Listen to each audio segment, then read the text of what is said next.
மீன் மசாலாவுக்கு தேங்காய் எண்ணெய் ஊற்றினா நல்லா டேஸ்ட்டாக இருக்கும். அதனால் நம்ம தேங்காய் எண்ணெய் ஊற்றிக்கிறோம்.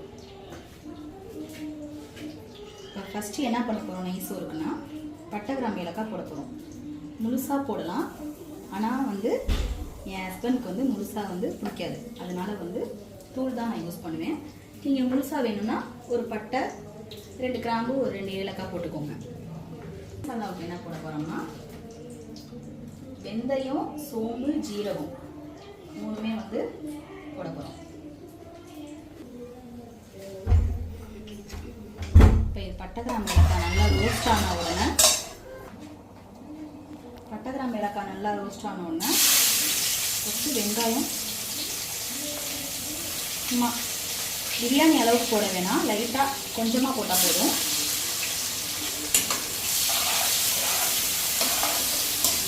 போட்டு இதை நல்லா வந்து ஃப்ரை ஆகும். அப்படியே மீன் மசாலாவுக்கு ஃபஸ்ட்டு பூண்டு போடணும்.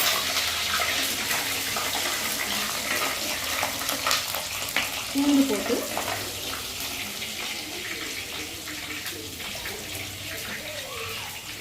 கொஞ்சம் வெங்காயம்,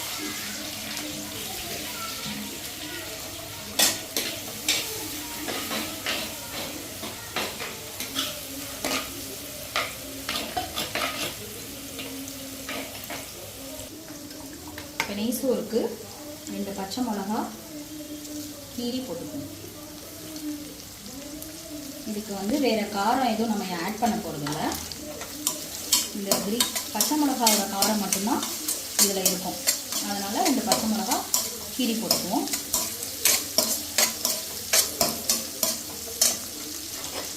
சைடு பை சைடு அப்படியே மீன் மசாலாவையும் நல்லா வதக்கிட்டு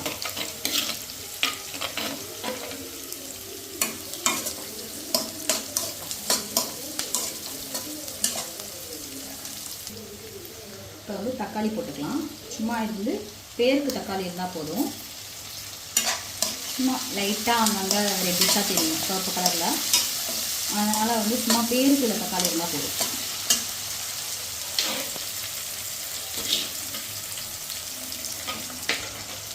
இதுக்கும் வந்து நம்ம கொஞ்சம் தக்காளி தான் போட போகிறோம்.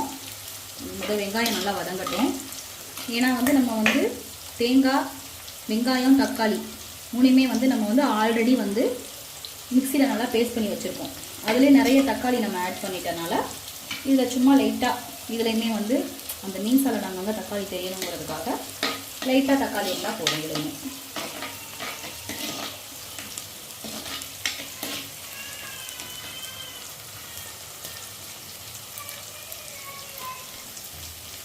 ரெண்டு போதும், பெருசாக இருக்குது பச்சை மிளகா.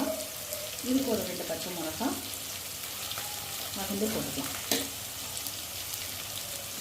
நீங்கள் மண் சட்டியில் இது பண்ணுறதுனால ஃபஸ்ட்டு குக்காக லேட் ஆகும். ஆனால் அப்புறம் குக் ஆனதுக்கப்புறம் அந்த ஹீட் வந்து ரொம்ப நேரத்துக்கு இருக்கும். வந்து ஜிஞ்சர் கார்லிக் பேஸ்ட் பண்ணிட்டியா? இப்போ வந்து ஜிஞ்சர் கார்லிக் பேஸ்ட்டு ஒரு 2 ஸ்பூன் போதும். இது போதும், நமக்கு ரொம்ப வேண்டாம். நம்ம பிரியாணிக்கு தான் நிறைய மசாலா போடுவோம். இது சும்மா ஃப்ளேவருக்காக போடுறது தான். இப்போ இதுக்கு தக்காளி ஆட் பண்ணிக்கலாம்.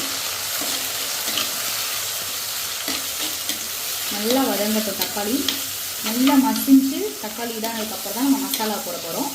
இப்போ மசாலா போட்டோம்னா வந்து இந்த தக்காளி வந்து வதங்கிறது வந்து ஸ்டாப் ஆகிடும். அதனால் நல்லா தக்காளி ஃபஸ்ட்டு நல்லா வதங்கிக்கணும்.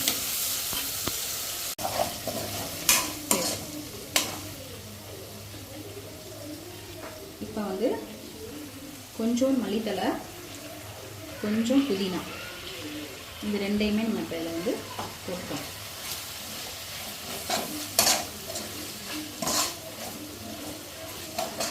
நான் வந்து 1/2 கிலோ ரைஸ் எடுத்திருக்கேன்.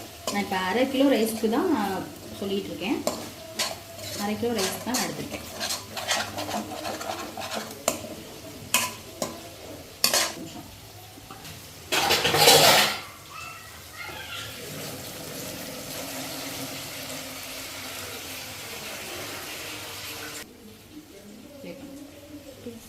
இப்போ நான் வந்து இதுக்கு வந்து 2.5 கப் ரைஸ் எடுத்திருக்கேன். அதுக்கு 5 கப் தண்ணி ஆட் பண்ணுறேன். நான் வந்து சில்வர் பொன்னி ரைஸ் எடுத்திருக்கேன். நான் ஊரில் வந்து அது துளசி பச்சைன்னு சொல்லுவாங்க, எங்கள் ஊரில் வந்து சில்வர் பொன்னின்னு சொல்லுவாங்க, துளசி பச்சைன்னு சொல்லுவாங்க. இனி வேறு வேறு இடத்துல எப்படி சொல்லுவாங்கன்னு தெரியல. இப்போ இது நல்லா வதங்கிடுச்சு.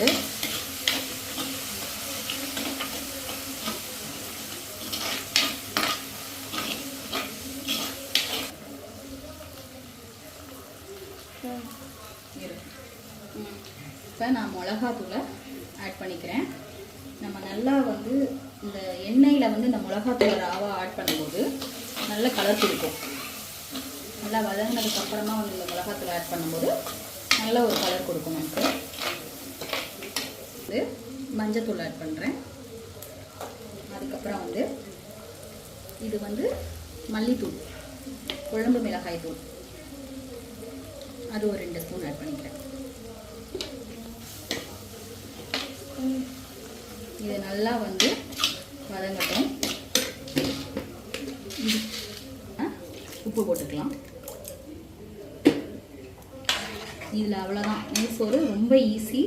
இது கொதிச்ச உடனே நம்ம ரைஸை போட்டுட்டு லெமன் ஊற்றிட்டு இறக்கிட வேண்டியதுதான். அவ்வளோதான். இது நெய்சோறு இது அவ்வளோதான், முடிஞ்சிருச்சு. நெக்ஸ்ட்டு வந்து நான் வந்து தேங்காய், தக்காளி, வெங்காயம் எல்லாம் அரைச்சி வச்சுருந்தேன்னு சொன்னேன்ல, அதை வந்து ஆட் பண்ணிக்கிறேன்.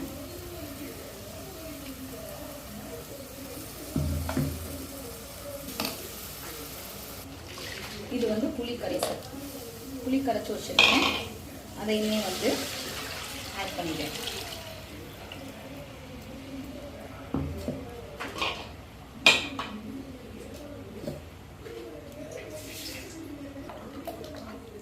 இப்போ இது நல்லா கொதிச்சு இந்த எண்ணெய் வந்து மேலே வந்து தெளிஞ்சு வரும். எண்ணெய் மேலே தெளிஞ்சு வந்த உடனே மீனை போட்டுட்டு இறக்கிற வேண்டியதான். அவ்வளோதான் மீன் சால்னா. நம்ம எல்லாம் ரெடி பண்ணி வச்சுட்டு அடுப்புக்கிட்ட வந்தோம்னா மினிமம் 10 மினிட்ஸில் ரெடி ஆயிடும் மீன் சால்னா.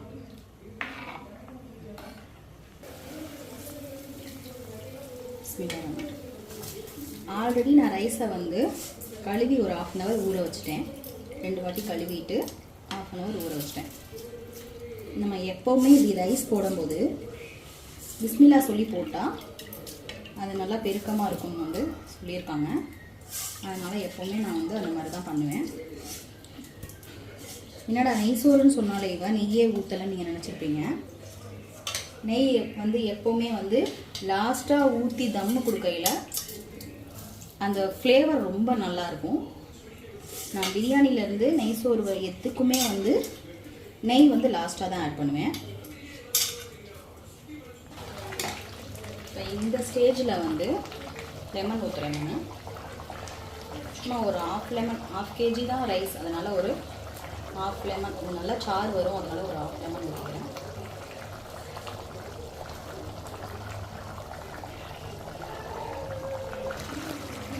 இப்போ வந்து இது நல்லா வந்து கொதிச்சிருச்சு. இந்த பச்சை மிளகா வந்து கலர் சேஞ்ச் ஆகி நல்லா வந்து அப்படியே இதாக சாஃப்ட் ஆயிடுச்சு. இந்த மாதிரி ஆகணும். இங்கே பாருங்கள், இப்போ இந்த நான் போட்ட மிளகாத்தூளோட அந்த கலர்லாம் அந்த எண்ணெய் எல்லாம் அப்படியே மேலே வந்துருச்சு. இந்த பச்சை மிளகா வந்து நம்ம பழைய சோறுக்கு சாப்பிட்டோம்னா அவ்வளோ டேஸ்ட்டாக இருக்கும். இந்த மீன் சால்னா, அந்த மண் சட்டியில் வச்ச மீன் சால்னா நம்ம இன்றைக்கி சாப்பிட்றத விட நாளைக்கு சாப்பிட்டா இன்னும் டேஸ்ட்டாக இருக்கும்.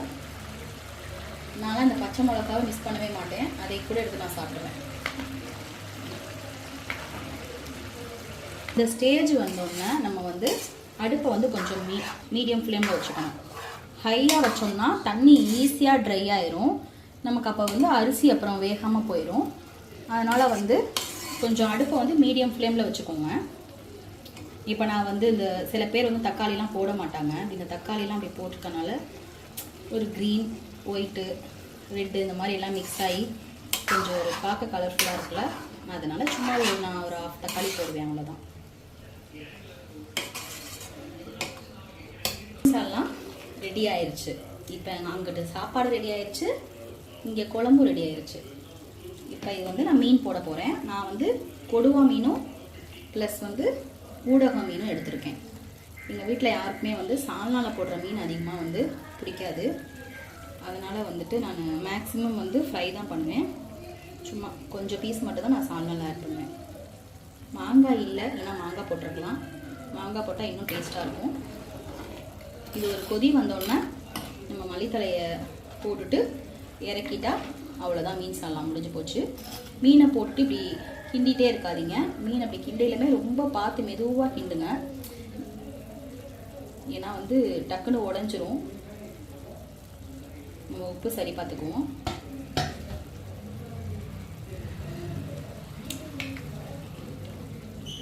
உப்பு புளி எல்லாமே கரெக்டாக இருக்குது. இப்போ வந்து மீன் சாலா ரெடி ஆயிடுச்சு. இது இப்படியே கொஞ்சம் ஒரு 5 மினிட்ஸ் கொதிக்கட்டும்.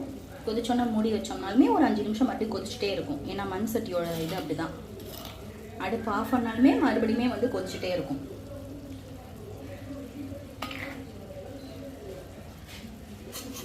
இப்போ இது வந்து தண்ணி நல்லா ட்ரை ஆகிடுச்சு.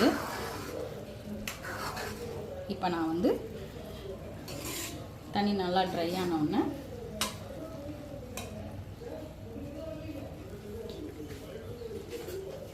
நெய்யை ஆட் பண்ண போகிறேன்.